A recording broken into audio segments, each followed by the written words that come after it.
Assalamualaikum warahmatullahi wabarakatuh. Good morning all. How are you today? And how many time you study at home last night? 2 hours? Okay, good.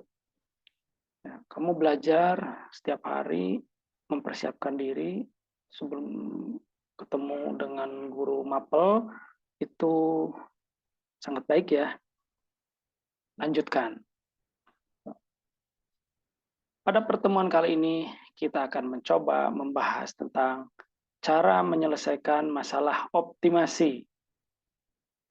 Pada materi sebelumnya, kita sudah membahas tentang mencari daerah himpunan penyelesaian dari pertidaksamaan linier, mencari daerah himpunan penyelesaian dari sistem pertidaksamaan linier, kemudian mencari sistem pertidaksamaan linier jika daerah himpunan penyelesaiannya diketahui atau DHP-nya diketahui. Oke, baik, langsung saja ya. Menyelesaikan masalah optimasi. Masalah program linier adalah menentukan nilai maksimum dan nilai minimum suatu objektif. Penyelesaian masalah program linier salah satunya dapat dilakukan dengan metode grafis.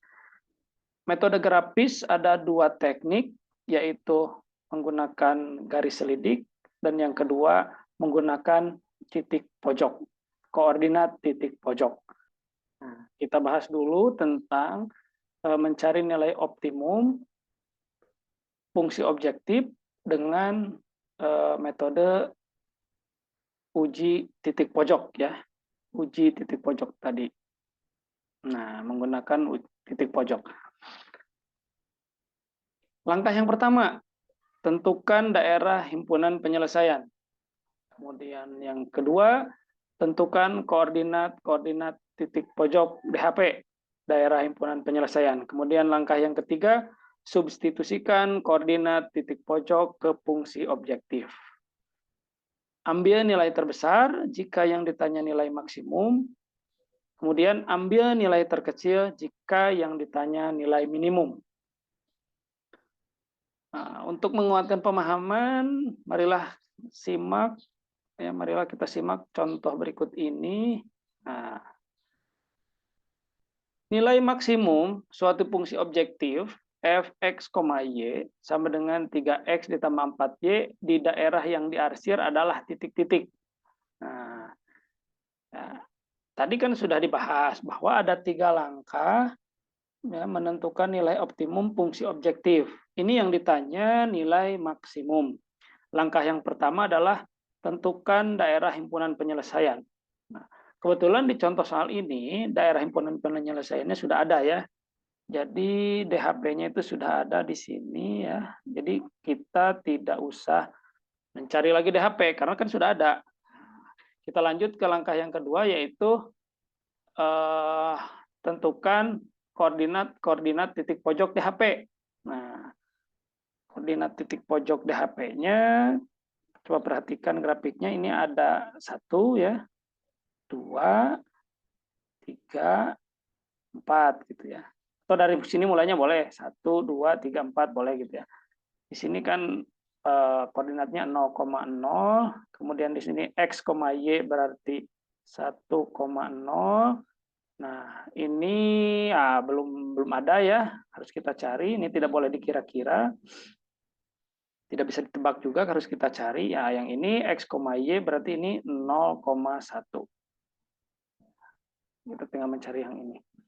Bagaimana caranya mencari ini titik potong antara dua buah garis ini ya?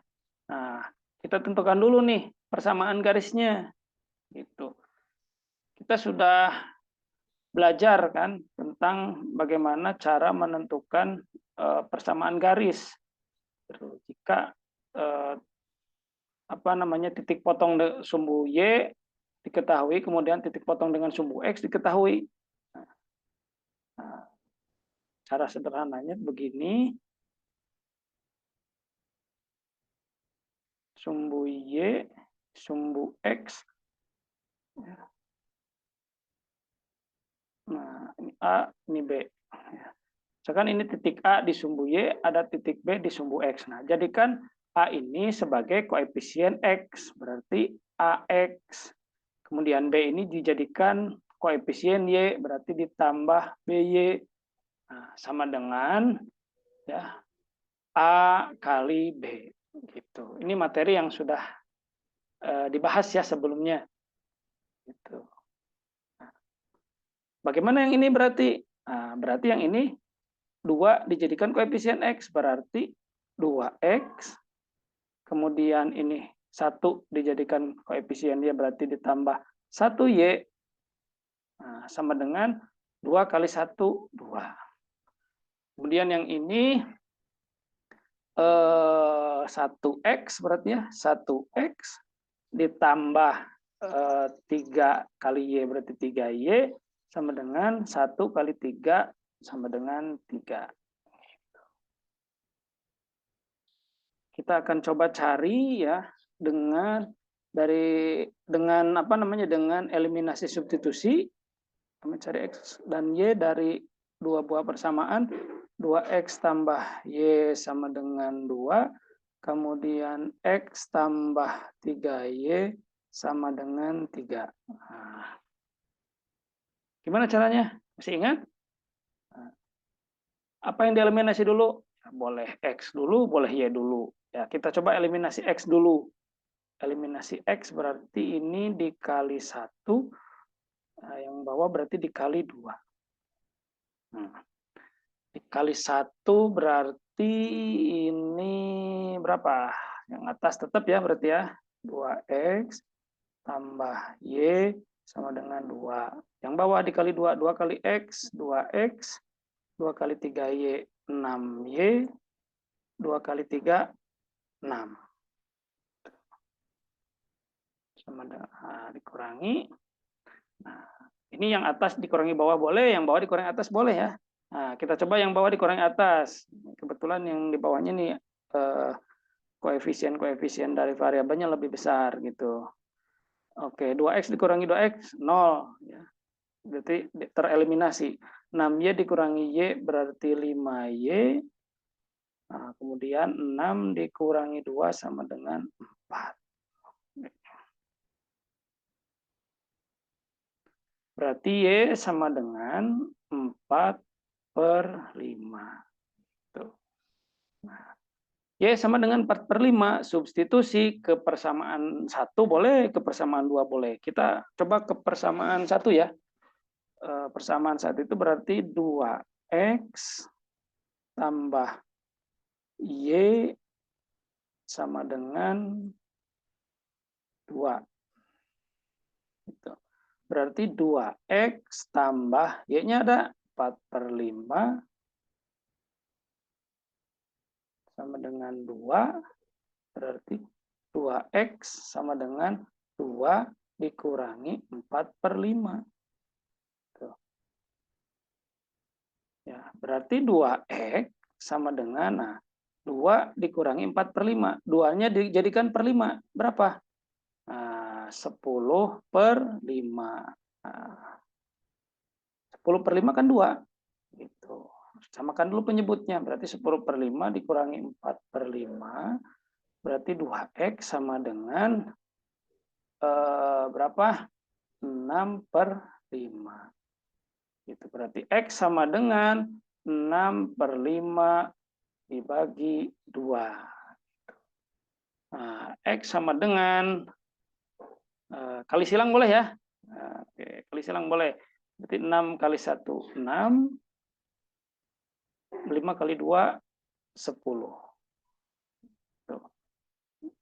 Kita sederhanakan. X-nya sama dengan 6/10 bisa disederhanakan menjadi 3/5. Gitu. Nah, koordinat titik pojok yang ini ya, X, Y, ingat X-nya 3/5, kemudian Y-nya 4/5.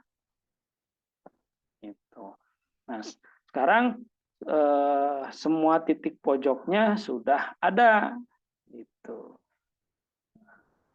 Tinggal kita langkah yang ketiga. Apa itu langkah yang ketiga?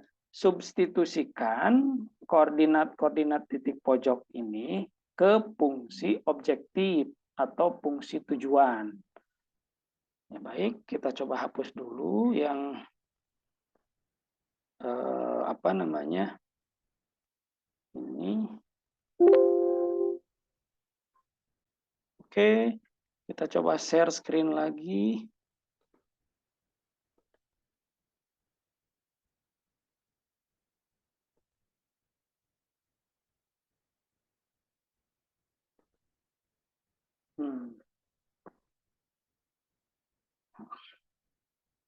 Nah, langkah yang ketiga berarti substitusikan koordinat-koordinat titik pojok ke fungsi objektif, ke fungsi tujuan. Ya, ini f x, y sama dengan 3x tambah 4y. Nah, coba dari sini dulu. F 0,0 berarti 3 kali 0 tambah 4 kali 0. Ya, 3 kali 0, 0. 4 kali 0, 0. 0 tambah 0 berarti ya. 0 tambah 0 sama dengan 0. Kemudian titik pojok yang kedua, nah ini. F 1,0 berarti 3 kali 1 ditambah 4 kali 0.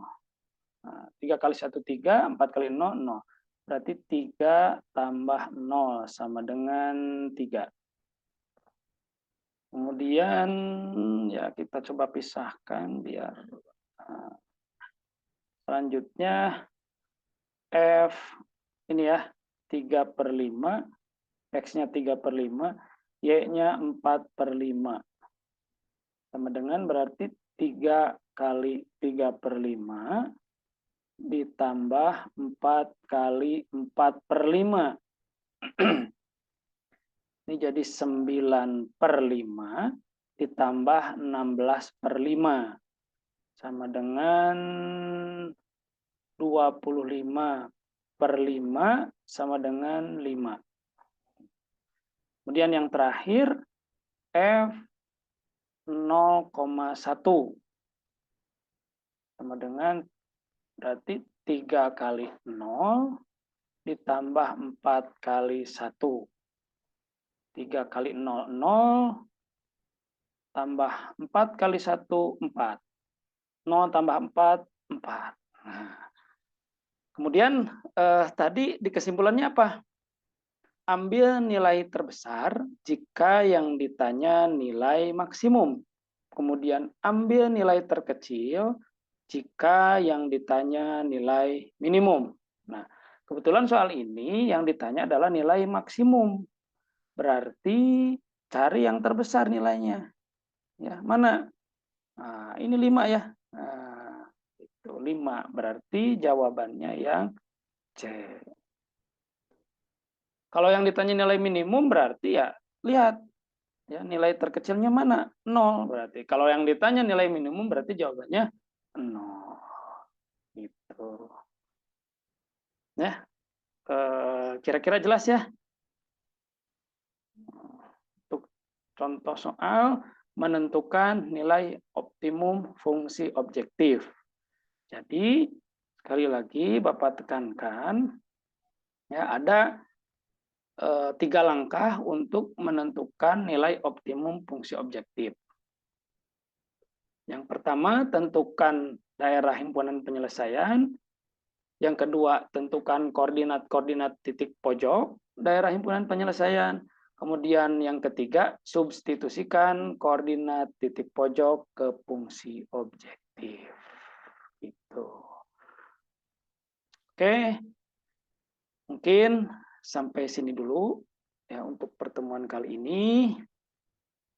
Nanti latihan soalnya Bapak bagikan linknya ya, link latihan soal itu berupa tes di Google Formulir, mohon dikerjakan.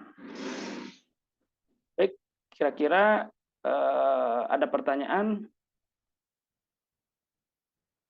Oke, kalau sudah cukup jelas,